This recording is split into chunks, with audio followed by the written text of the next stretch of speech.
Hello दोस्तों, आज के इस नए वीडियो में आपका स्वागत है। दोस्तों आप लोग सुन ही चुके होंगे पवन सिंह का सॉन्ग है जो नवरात्रि सॉन्ग है, बहुत ट्रेंडिंग में ये सॉन्ग चल रहा है दोस्तों। तो इसको जो है डीजे सचिन बाबू के स्टाइल में रिमिक्स लेकर आए हैं। इसका Apple pay project and no hashtag आपको देने वाले हैं। तो वीडियो में कंटिन्यू पूरा देखिए और वीडियो में 4 स्टेप में पासवर्ड मिल जाएगा जो दोस्तों स्क्रीन पर शो हो जाएगा। तो आप लोग प्लीज़ वीडियो को पूरा देखिए और जो भाई लोग नए जुड़े होंगे प्लीज़ चैनल को सब्सक्राइब कर लीजिएगा।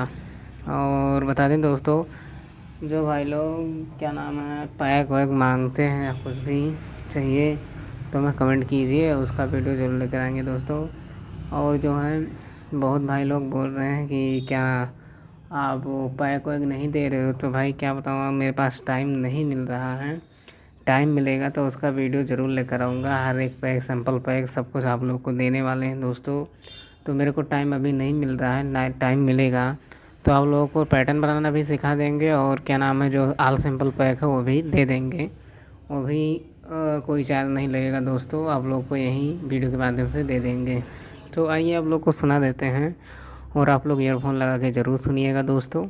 और चलिए वीडियो को स्टार्ट करते हैं और आप लोग सुन लीजिए, ईयरफोन लगा के जरूर सुनिएगा। और कमेंट में ज़रूर बताइएगा दोस्तों कि हमारा रिमिक्स कैसा है। और कमेंट में ये भी बता दिया करो दोस्तों कि नेक्स्ट सॉन्ग कौन सा रिमिक्स करूँ, ये भी कर दिया करो तो हम जो है हमको ढूंढना नहीं पड़े। कोई लोग कमेंट करते नहीं हो तो मुझे ढूंढना पड़ता है कौन सा सॉन्ग रिमिक्स करूँ, तो अपने हिसाब से जो है सॉन्ग रिमिक्स करता हूँ। तो इसलिए आप लोग कमेंट में बता दिया करो, तो डेली आप लोग को एक सॉन्ग हम रिमिक्स करके देते रहेंगे। तो चलिए आप लोग को सुना देते हैं, तो आप लोग ईयरफोन ज़रूर लगाइएगा।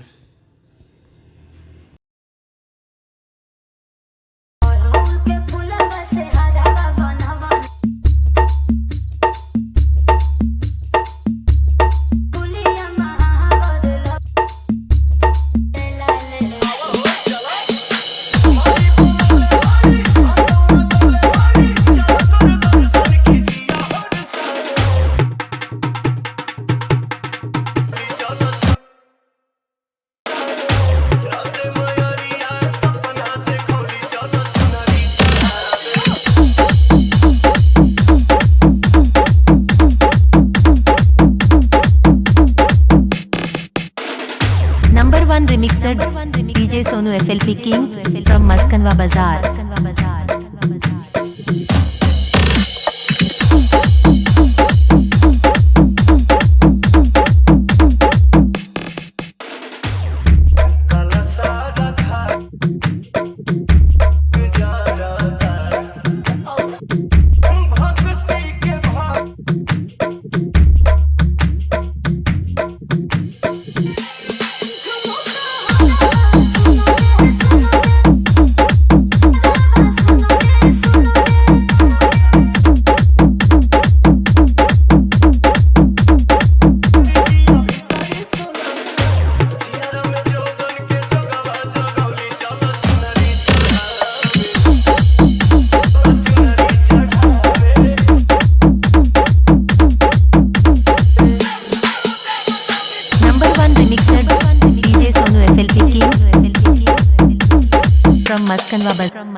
Number 1 remixer DJ Sonu FLP King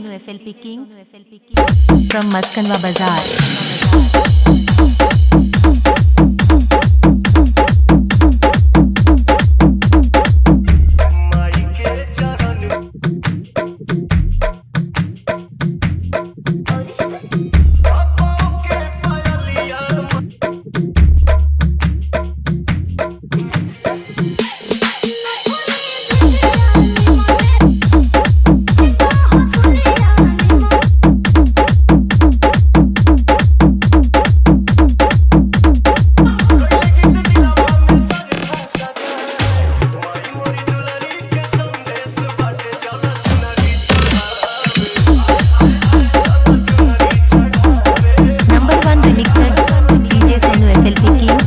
Maskanwa Bazaar.